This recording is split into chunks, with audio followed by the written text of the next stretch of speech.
Yeah.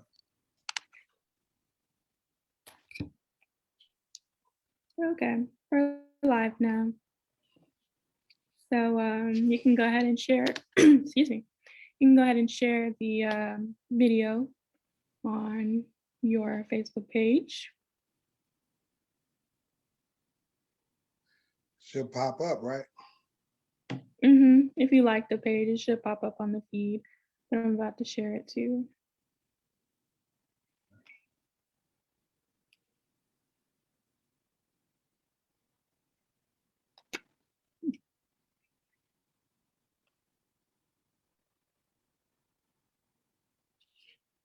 Okay.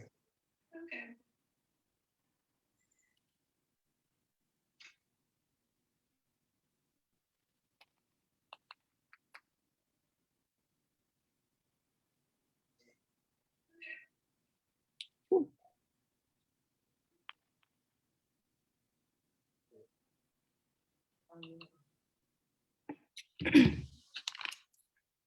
Let me know when you're ready, and I'll get started. Let me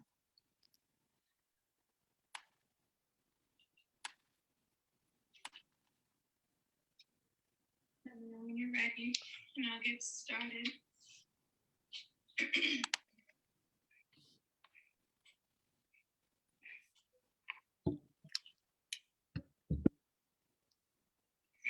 Okay. Are you ready? I'm ready. Okay. All right. All right, so good morning, everyone, and welcome to the Cincinnati Herald's Influencers, a weekly talk show to share young voices. My name is Nailah Edwards. I am one of your influencers, and I will be your morning host today. My show is about introducing you to the amazing hardworking youth of Cincinnati, as well as speaking on influential topics that are important for our younger generation. So today I'll be hosting somewhat of a special show for Black History Month. I have one of my mini mentors. He's kind of like a father figure to me. He's my old basketball coach, but he's someone that's very, I want all of you to know about him as well and know about what he's doing in the community. So I will be introducing you to Charles Wiley. You all probably know him, probably have heard of him before, but he is an entrepreneur. He is an author now. Well, he's been an author, but he released a new book, and he's also a success coach. So today we will be talking about the book he just released. It's called To God Be the Glory, We Must Never Give Up. And it's a story that he released a couple years ago, but he actually just re-released it and enhanced it a little bit and expanded on the story. So today we'll be talking about that with him. But first, before we get into hearing from Mr. Charles Wiley, I would like for you all to remember to check out the Cincinnati Herald this week. You can pick up a copy of the newspaper at your local Kroger, Walgreens, UDF, Joseph Beth Bookseller, or any other newspaper stand around the city. You can also go to thecincinnatiherald.com and subscribe to get mail delivery. Also, during the show, please feel free to react, comment, and share, and ask as many questions as you wish. So without further ado, I would like to welcome Mr. Charles Wiley. It's an honor to have you on my show today, and it's a privilege to know you. And I'm very excited to chat about your book and just you growing up as a Black male in America. So welcome. Hey, how you doing, Nailah? I'd like to say thank you for having me on the show, and I'm just very proud of you. We all are proud of you. You're just moving and shaking and baking, and that's what life is about. Thank you. Thank you. So yeah, like I said, I'm excited to talk about your book today, your new book that you released. So like I said earlier in my introduction, you released the book a couple years ago. So you actually re-released it and expanded on the story a little bit. So can you talk about that and like how the book came about? Okay, we'll talk about it. It was actually released 2003. Name of it then was To God Be the Glory. We Must Never Give Up. And I had a different subtitle. It was 100 Reasons Why I Could Have Become Racist. And it was a different cover of the book. I'll try to get it and show you a picture of it if I get a chance, but it was a different cover. And the purpose, reason why I re-released it, now this book was wrote about almost 2 decades ago. And I re-released it because 2 decades ago, we was dealing with systemic racism. We were still dealing with Black on Black violence. We was dealing with police murdering Black males and just murdering Blacks and just treating them any kind of way. Today, we're still dealing with that. And because of the Black Lives Matter movement, of course, more people across this country, across this world is involved. So basically, my book was kind of just sitting. And when I wrote it, so many people they loved it, because it's very inspiring and brings hope to individuals. So I just decided to re-release it, reformat it, and change the cover and the new name and different color and everything. So if you can see this, the new name is To God Be the Glory, still the same. We Must Never Give Up. Subtitle, this is my story growing up Black in America, because one of the issues with our society, and I say this a lot, we have a lot of council members, they run for council, they say what they're gonna do to help our kids, our community growing up in poverty, Blacks struggling, we being left out of the, we just being left out. We get a lot of Congress people, they run on our vote, we vote for them. They say what they're gonna do for us, and a lot of them, yeah, they do have, they do have like a sincere heart. They really want to help, but how can you help if you don't know what to do and you don't know how to help? So look, it deals with Black on Black violence. It deals with growing up in poverty. It deals with systemic racism, how that can destroy your life. It deals with police brutality. It deals with basically a lot of issues that our Black community is struggling and having problems with. So I want to encourage our council members. I want to encourage our Congress, people that's empowered to help make change. Pick up my book and read it and learn about what's going on. Learn about why a lot of our kids are out here giving up on the streets, fighting each other, looking to sell drugs, looking to do other things rather than to believe in themselves. So with that, I'm gonna just go ahead and ask me any questions and we could get into information about systemic racism, how that almost destroyed my life, how I could have been like George Floyd, dead by the hands of Cincinnati police. We could talk about that. We could talk about my organization, Black Positive Brothers, why I started that organization. We can talk about you, for instance, how you came into my life as a young lady, a part of my basketball team, Cincy Tigerettes, and of course, no one could beat us. Everybody was trying to steal my players from me. So. Correct. Very true. We'll definitely get into that because I want people to know about what your story is. Because someone actually asked me that the other day. They wanted to know the importance of your story and why they should buy it. Because anybody can just buy anybody's autobiography and just read it, but they wanted to know your importance and actually learn something from it, which is very true. But so you actually did go through some racial profiling and police brutality events in your life. So can you just touch on those briefly and just start from when you were younger and the things you used to go through and how you overcame some of those challenges? Okay. I'll start when, I start at a young age, my third grade year, just give you a little information how, a lot of our youth go through problems and they keep it to themselves. And it could be small problems that can turn into big problems, or it could just be big problems where they just completely shut down and start doing the opposite. And parents be wondering what's wrong with them? Are they on drugs? Are they doing this? Or they just changed? I'm gonna give you an instance. Myself, I grew up without my biological father. I'm the youngest of 10.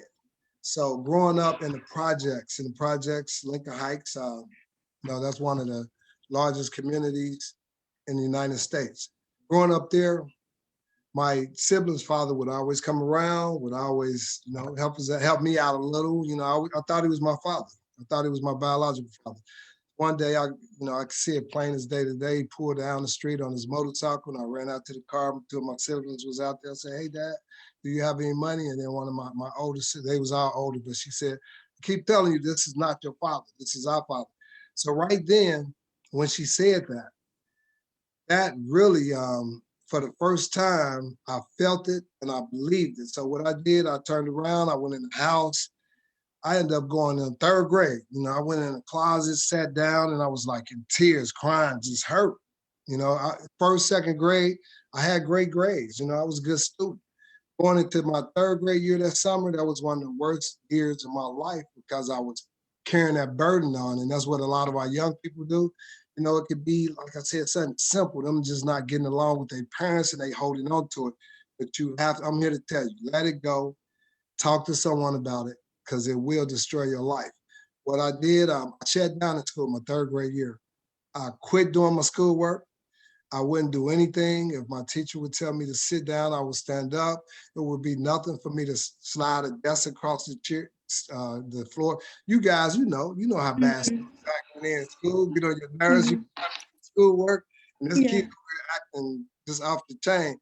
So sometimes occasionally I would even skip school. So you all know when you shut down, you get bad grades, what happens?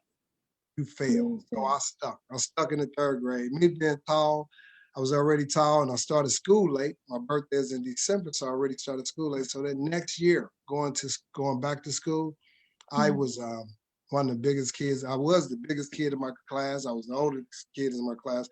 So I was very embarrassed because my niece and nephew went on to the fourth grade without me. And I stayed back in the third. So I started doing my schoolwork, but that didn't change my attitude of as far as me dealing with the dad issue. Finally, I want to move forward going into my senior year of high school. I played basketball for Princeton. My mom was always in my corner. We was out senior night, walking on the floor. I was really upset that day because I knew I was gonna walk out without a dad. But when me and my mom walked out on the floor, I realized at that point in time that this lady had been in my life forever. And all these years I've been crying about something, a dad that evidently didn't care or just did what, not all dads, because I'm a good dad, some of you got good dads, but what some dads do, not take care of their kids. But I had that dad and that mother and father figure in my mom. So I walked out there with my head held high and I released it. But all them Mhm. years I held on to that. So I'm here to tell you guys, just just continue to fight and never give up. That's my motto. And if you have something that's going on, it's someone in your family, someone in your life, talk to them, release it, let it go. Do not let that hold you back. That could have held me back because my best friend was going through the same struggles and he failed in the third grade also. But what happened Mhm. to him is he didn't release it. He ended up turning to drugs. He was selling drugs. He was using drugs. He was Mhm. just out there, you know, robbing people. And, I had to also, that's another issue as far as my book. You have to know when to tell your best friend, bye. You have to move them to the side and stay focused and keep moving forward. So of course, when I released my book in 2003, I was like really excited because I thought my friend in the book is Sid. When you read about him, man, it's powerful. His name is Sid in the book. So I was looking for him to tell him I wrote a book, and he's in there. And right before I found him, he had like he had robbed someone out in Lincoln Heights, and he got shot like 5 times. So I never got to see him again. He had spent the majority of his life in prison. And moving forward, I'm gonna just give you a little of this book because it's so powerful. I'm not gonna go into all the details, but I went through a phase with corporate America also. Working in corporate America, I was faced with systemic racism. Systemic racism is out here, and a lot of people, you talk to people and they haven't dealt with it. They really don't know what it do to you. And a lot of our white counterparts, a lot of them don't even really believe in systemic racism because they don't even have a clue. They know, a lot of them know what they're doing, but some don't care. But some of them don't even really know that this is affecting individual lives and the way you treat them. When you out in the work world, the majority, especially blacks, all you want nice pay. You want to be treated equal. You want to go to work hard, and you want to come home. The other stuff, extra stuff that you have to deal with, give you a little of my extra stuff. I was promoted to supervisor, was supposed to receive a huge raise. And it was a huge company here in Cincinnati. I'll let you read about it. Once I received this position, they never gave me a raise. took the company where it needed to go. You know, the company was lacking in some areas, so I was able to help the company move forward once I did everything, you know, months, working hard, bringing my crew together, making things happen. This company still didn't get my raise. They finally, after I got everything together, they came, the manager said, hey, Charles, we feel like we've working you too hard. We brought a someone in to take half your position. Of course, it was a white guy to take half my position because, you know, we don't want to work you like this. So I'm like, you know, the work is done. I don't need anyone. This guy that they brought in, of course, they brought him in on salary. They had never, still gave me my raise. Finally, you know, with me being upset, they gave me a 25-cent raise. I found out this guy's on salary, found out he's making more than me. And, you know, I became very, it took a while through the course, but I became very bitter, very agitated, very upset, you know, because I felt I was being treated unfairly because of the color of my skin. So in doing so, of course, I started dealing with some mental issues, because that's what systemic racism does to you. It attacks you, and you don't even really realize that you've been attacked. So I was stripped of my pride. I was stripped of my self-esteem. I was stripped of my will to live. Actually, it broke me down so bad, I didn't want to be here anymore. And that's a lot of things, that's a problem going on in our community. A lot of our youth are suffering with depression. They're suffering with suicidal thoughts. And I'm here to tell anyone, young or old, if you have any depression going on, you have any suicidal thoughts, don't be ashamed to go talk to someone about it. I knew it was something going on with me because, you know, I'm that loving kind of guy. I love everyone, but I was broke down. So you see, you smile, you know that. I was broke down so bad. Anybody that wasn't my color or Black, I didn't want to be around them anymore. I never used any derogatory words towards anyone, but I just didn't want to be around anyone that wasn't Black. That wasn't me. And at the same time, I was going through so much stress. Me being married, me under a lot of stress. My wife was under a lot of stress. And the stress that she was under was constantly worrying about her husband. You know, so she was under a lot of stress. And during that period of time, she, while we was dealing with all this, she ended up having 2 miscarriages because of stress. The doctor said it was because of stress. We was trying to have our first kid, and it couldn't happen. Then while I was still, you know, dealing with this, I had to seek help because I seeked a doctor to get some help, because I wanted to be Charles Wiley. I wanted to be that person that I knew I was and the person that I was meant to be. So I wasn't scared to talk about it. To this day, I'm still not scared to talk about it because I believe if I can talk to anyone out here, I don't care if you're white, Black, whoever, own kids about suicidal thoughts, and you having suicidal thoughts, if I can say anything to help you realize that you have to let it go, that you have to get help, that's my purpose. I'm here for you. So after getting help, you know, I was able to my doctor, I had a very, very, very great doctor. His name is Dr. John Thomas in Cincinnati. I love him. I love this man. He was able to help me, to bring me back into reality of Charles Wiley. So I have to say this also. Think about it. If I would have taken my life, you know, I wouldn't be here talking to you. I wouldn't have never met the great famous Nailah Edwards. If I would have taken my life, I would have never started an organization called Black Positive Brothers that was doing so much out in the community. Black Positive Brothers was we did a lot. We had a lot of challenges, but our goal was to help and give back to our Black community and to help educate and enhance our Black community. We was doing Stop the Violence rallies. We had mentoring programs. We had a youth organization. We had Black Positive Sisters. We was like giving back. We was doing it. So if I would have taken my life, I would have never been a part of that. I would have never started it. So my message is for anyone dealing with any kind of issues like that, you know, reach out to someone, because we have to understand, in order for us to get over our problems, and deal with it, you know, we have to allow ourselves to reach our full potential in life. Because if I would have taken my life, I'm stressing this, I would never have reached my full potential in life. I'm still dealing with reaching my full potential in life, because that's what life is about. Continue to grind, continue to move, continue to persevere, continue to thrive. That's my motto. Back when I was coaching Nailah, our motto, what was the motto? Hard work pays off. Hard work pays off, and look at you. That's what it does. When hard work pays off, I started my own remodeling company. This is my second company, YP Home Technician. Company is doing great. If I would have stopped, my company would not be here. I wouldn't be doing good with the company. And life challenges is always going to occur. Even after all that, I stood up. I took this company to federal court. I didn't just do it for myself. I did it for our community, because I believe the way I was brought up, when you turn your back and run and don't fight, you have to fight the right way. The only thing you do is allow somebody else to get treated bad.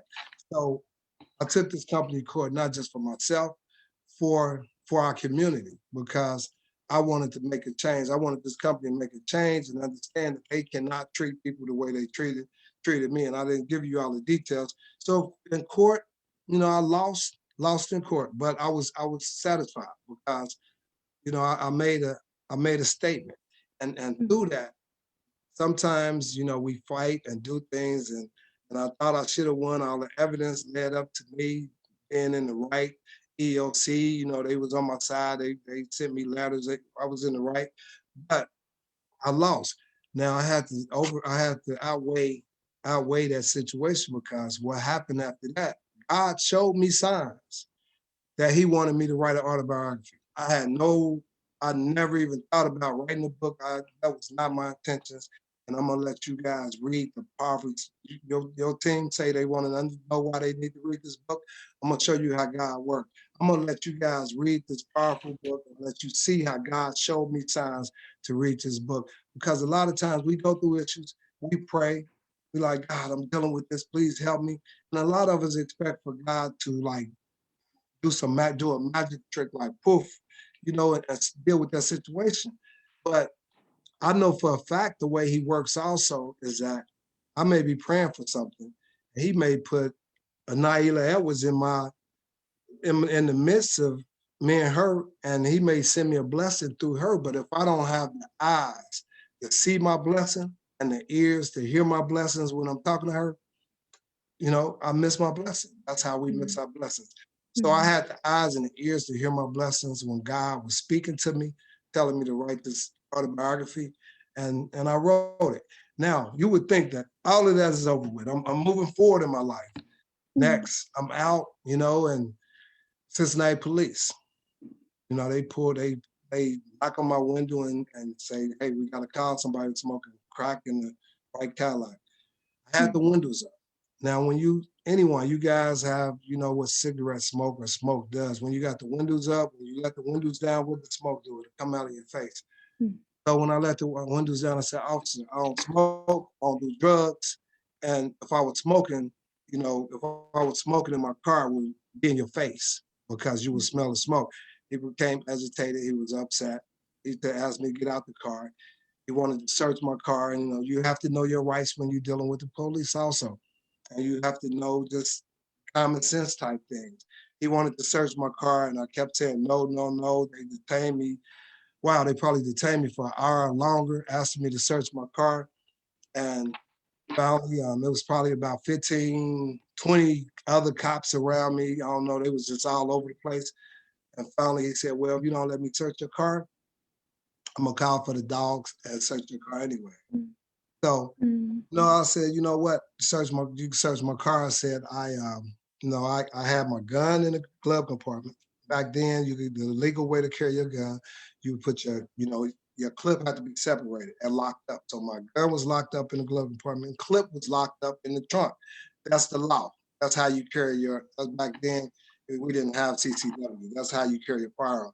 But when I said that, the cop immediately told me to turn around, put my hands behind my back, and he took the handcuffs. I could see him to this point. I could still visualize this. He raised the handcuffs so high I could see him through the corner of my eye. And he slammed them on my wrist and like slammed the cuffs on me. And the cuffs were so tight, and it had, what it did is hit the bone of my, right on my wrist. And it was just terrible situation.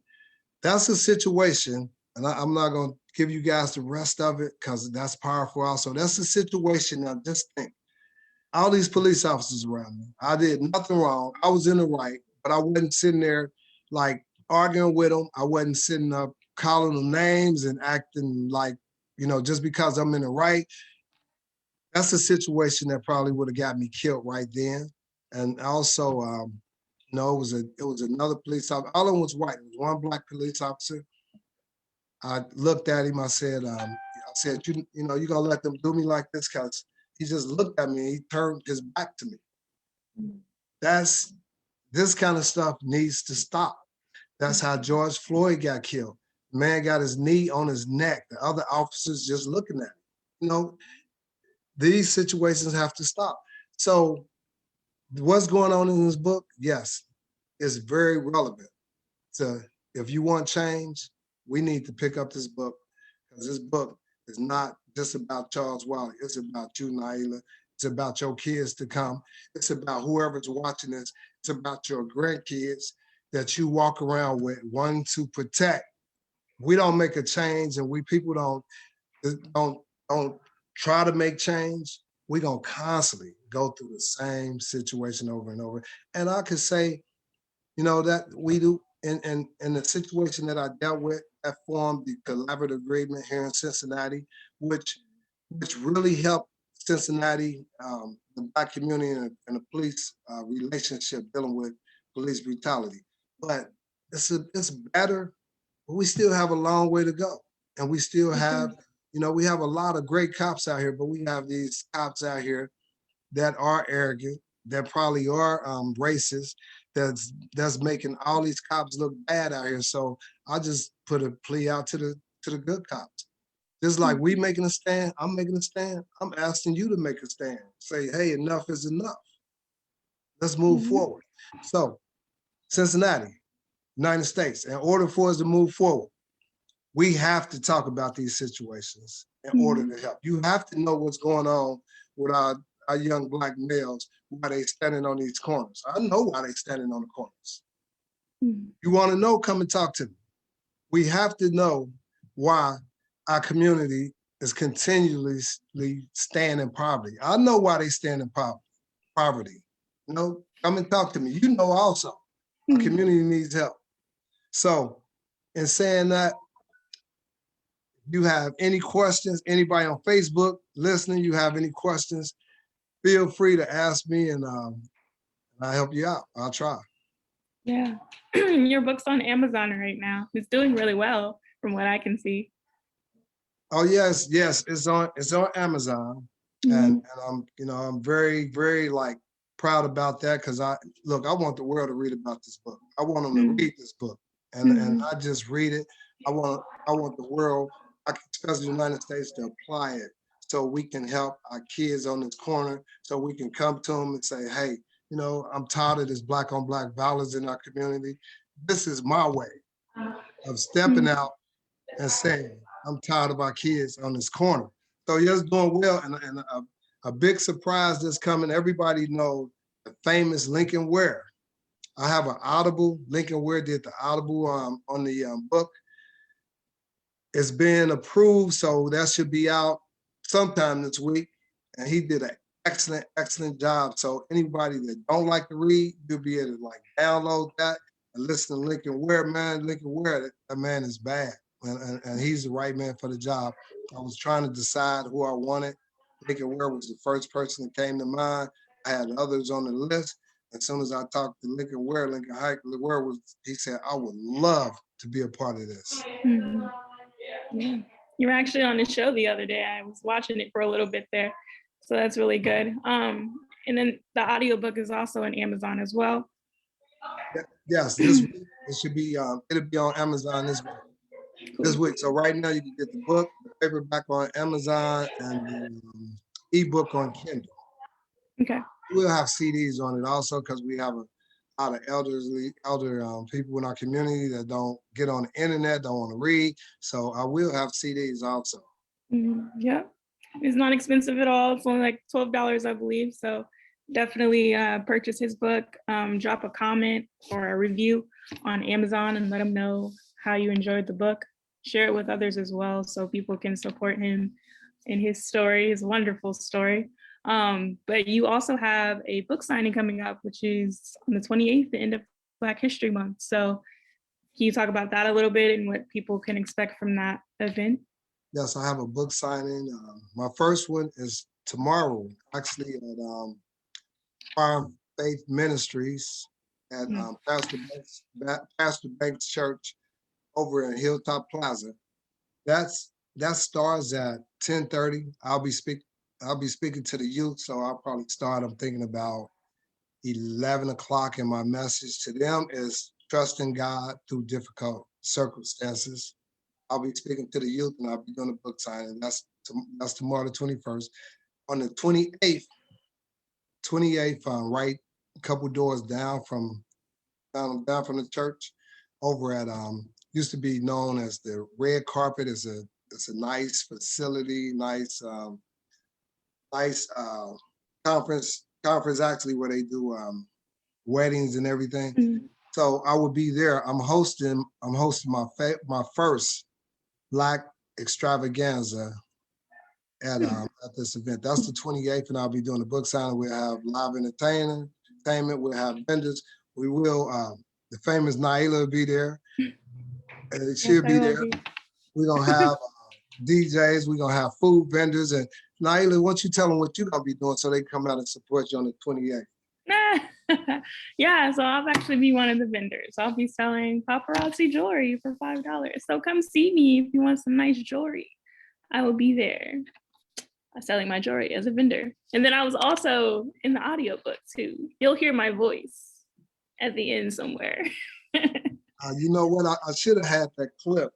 Man, I should have had that clip so we can listen to it on your show. I wasn't even thinking about it. She did an awesome job. She read Corman Daniels' review, and she was great, very inspiring. So she's in the audio book, and I'm very excited about it. Now, Hilltop Plaza address, I'm sorry, is 8120 Hamilton Avenue, Mount Healthy. 8120 Hamilton Avenue, Mount Healthy. So that would be on the 28th. And then Power and Faith Ministries, that's tomorrow. You know, come to the same address. You'll see the church sign. You'll see the address, the sign to the red carpet also. Red carpet again. And if anybody want to call and ask me any more information, my number is out there anyway. It's 513-470-2139. Okay. 513-470-2139. And the red carpet, they changed the name. They changed the name. Pastor Banks has it now, and it's now called Unico Vino Winery. So he's doing a lot with it.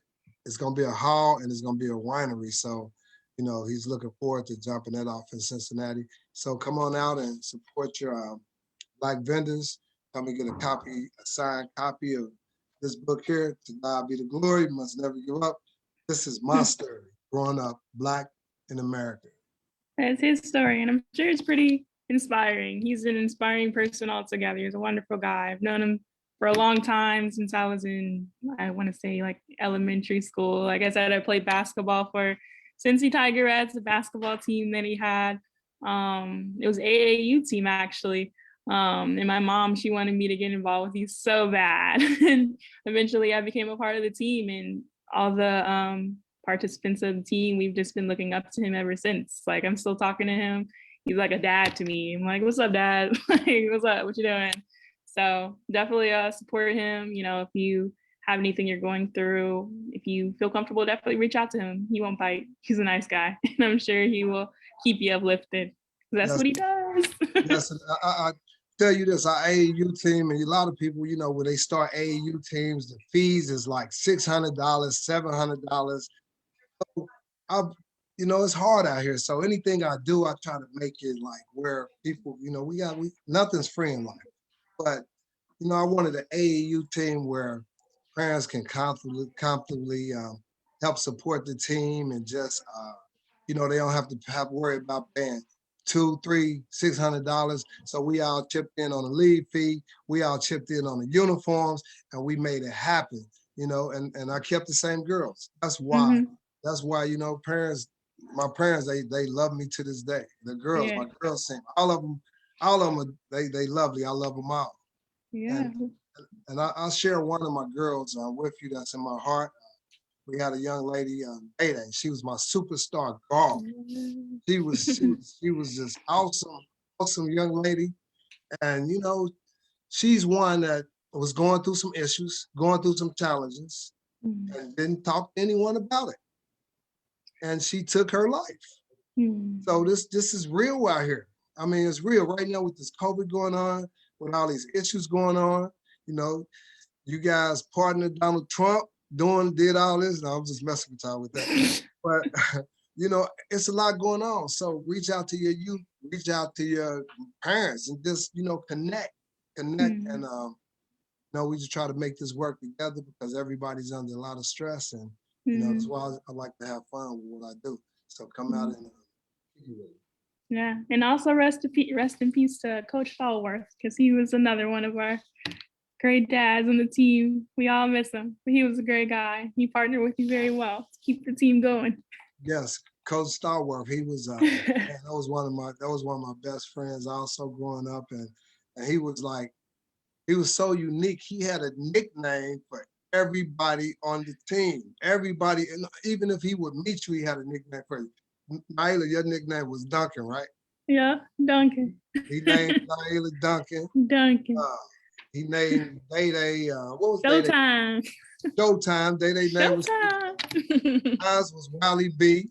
My daughter Serenity played for us, and we'd be in a huddle, and she'd be like butting in, trying to get in the conversation while we talking. Then he looked at her one day. He's like, "Coach, you got anything else to say?" From that point on, her nickname was Coach. Them was the days. Man, For sure. Well, I know you wanted to speak on your Thank you much. No problem. Did you want to still speak on your flags? Early in the conversation, you said you wanted to talk about your flags. Yes. Now, the colors on the book, people ask me what's up with the colors? I have the American flag on the right side. I have colors, the black, the green, the black, and the red. The purple, and you see it up here also. The purpose of the flags is, of course, I love being here. I love our country. This is our country also. So don't never let nobody tell you, hey, you can go back. No, we was brought here. We helped build this country. This is our country. So I love America. And at the same time, I love my blackness. I love our black people. So, right now we living in two different worlds. We're separate. Sure. And that's what it is. We living in two different worlds. We have white America, we have black America. And my goal, my vision is, in order for us to come together as one, we all have to deal with these issues that's in this book. We all have to deal with helping each other. There's some great blacks out here, some great whites out here. The job is, the job. We came a long way, but we all have a long way to go. We have a long way to go. Because even with Nailah, when I wrote this book almost 2 decades ago, you was a baby, pretty much. You and Serena was babies. I was here dealing with stuff that we dealt with almost 2 years ago. 2 decades ago. That's why this is prevalent. That's why this is important. It's time for us to get on one track, get on one track together, and let's make this happen together, and let's do what we can do. And that's why I have the 2 different flags. Us living in 2 worlds. And I want to see these 2 different worlds come together as one. For sure. Thank you for sharing that. Is there any last thoughts, any last things you want to leave for everyone today about your book or your life in general? Well, I kind of, I shared, my life. When you read this book, you will know everything, pretty much everything about me. Of course, You know, have a lot of I have a whole nother book, you know, that I need to put out, you know, but I want to encourage your listeners on the real serious side is I really, really want you to support this book. I really want to make history with this book because I want the world to read about this book, read about this, you know, to God be the glory, and make changes. And I'm asking that you guys that's listening, if you haven't purchased a book, please go to Amazon.com and purchase a book and support Charles Wiley. And let's make this book a bestseller because I can't do it without you. I would love for it to be a bestseller. And that would also help me venture out with my next project. My next project, with everything I do, is for the community. So please support me. And like Nailah said, $12. A lot of you guys, you probably go out tonight. $12, you probably gonna spend. If you go out, you probably gonna spend about $60 or $100. Spend $12 on my book. Educational book. Yes. My number again, 513-470-2139. 513-470-2139. Amazon.com. Nailah, thank you so much. And I'm so proud of you. Just keep doing what you're doing and keep moving forward. And don't let nobody or nothing stand in your way, and keep persevering, keep thriving. And we must never, ever give up. You know, because hard work pays off. Hard work pays off. The last thing, did you have any social media you wanted to drop for everyone so they can like connect with you and follow you? Yes, my Facebook is C-DUB A Wiley. So C-Dub A Wiley, my last name W-I-L-E-Y. My book, Facebook is To God Be the Glory. Just type in To God Be the Glory and you'll see this pop up, and hit it and follow me. And you know, I have a lot of things in store. This is my I don't know if you can see this. This is my new logo right here. Okay. Persevere, Thrive, Black America. Then I have some that say Persevere, Thrive, America. So this is my new logo. I have face masks. I have sweatsuits. You know, I come hard when I do things, okay. man. Huh? Yes, he does. Yes, he does. So Nailah, Nailah, I'm gonna have you some gear with Persevere, Thrive. I got you. Okay. Yeah. I got you covered. All right. I will definitely support it. But like I said, definitely support him in his book. The next time you go on Amazon or on Kindle, make sure you put that in your shopping cart as well when you buy your other stuff. Definitely support his events if you have time tomorrow or on the 28th, like you said, for his other book signing. Yeah, other than that, just support him. He needs it. We all need it. Support Black people. We all need to come together. And I've anybody, I'll leave this with you. When the book first came out, I've spoken in New York, California, DC. I've spoken pretty much all over the country, and I enjoy doing this. So if anyone, you need a speaker to come talk to your youth in church, talk, you know, if you need something over, you know, through Zoom, just give me a call and let's make it happen. And let's move forward. Yeah, because you've already been you were on Channel 19, Fox 19 yesterday. You've had a lot of interviews ever since you like re-released your new book. So definitely hit him up if you want to interview him some more. Or if you want him to come talk to your youth, or just support him in any way you can. All right. But anyway, yeah, so I really enjoyed the opportunity of speaking with you today. So thank you again for being here with me. Like I said, support him, buy his book. Hope you learned a lot from our interview today. Yep, he's showing his book up there. This was the old one. That was the old book. Look. And you know, and it was, you know, I'm gonna let you guys read it because God did this. God showed me that. Now, was that book still on the market? The other one? Okay, you got to get the new one. That was just okay. God showed me signs to write this, and he also showed me signs that this was gonna sit, and it was gonna be a new one coming that the world was gonna hear about. So I'm just following suit. I don't, you know, it's bigger than me. I don't know, but that's what he showed me, and I walk. You know, and that's what I'm doing, walking in the steps that he gave me. Yep. Thank you. Yes, sir. No problem. So to wrap things up, there is no influencer show tonight. It was just me this morning. So we'll keep you updated on when the next influencer show is. But as always, make sure you follow Cincinnati Herald on Facebook and like us on Twitter, or follow us on Twitter at Cincy Herald, and on Instagram, and visit us at thecincinnatiherald.com. You can watch our shows on Herald TV YouTube channel as a rewind, or just watch it over if you missed it today. But thank you to everyone that tuned in today. Thank you to Mr. Charles Wiley for being here with me. I hope everyone's staying safe out there. But enjoy the rest of your day, and stay healthy, stay up, stay Black. Woo, just kidding. But anyway, thanks everyone, and I'll see you later, Mr. Charles. Thanks, Wiley. appreciate you. And I will get you that gear with Persevere, Thrive, all right? Yes, I'm looking forward to it. Gotcha. Thank you. I'll Thanks. see you later, okay? All right, bye. All right, bye.